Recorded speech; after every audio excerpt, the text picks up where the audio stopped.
DRS Entertainment. JK Yadav Films.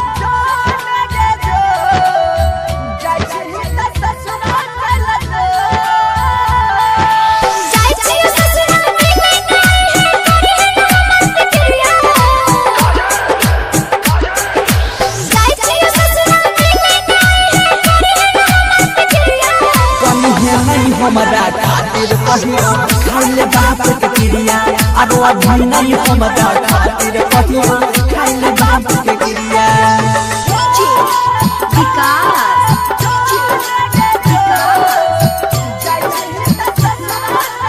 JK Yadav Films.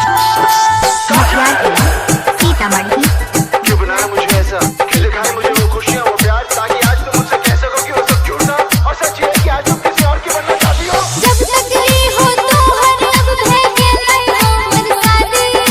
ससुरा में जाके याद न करी जो भी दिन जादे छोड़ा हमर पीछा छोड़ देनी तोरा हम गोर लागे छियो हमर शादी भे गेलै तुम सिर्फ मेरी हो और किसी की नहीं हो सकती।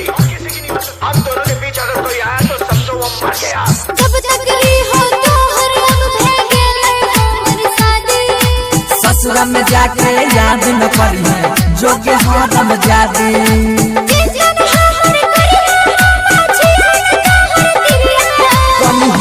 हमारा खातिर कहियो खाइले बाप के क्रिया आरो अभी नहीं हमारा खातिर कहियो खाइले बाप के क्रिया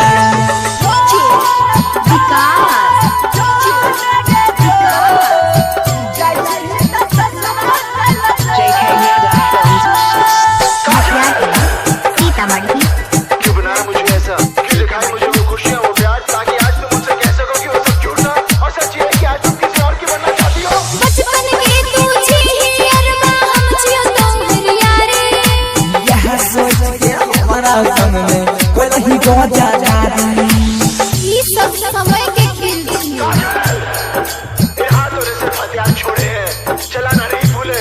अगर इस चौखट पर बारात आई तो टोली की जगह उनकी अर्थियां उठेगी और सबसे पहले अर्थी उसकी उठेगी जिसके सर पर सहरा होगा। बचपन के तू छी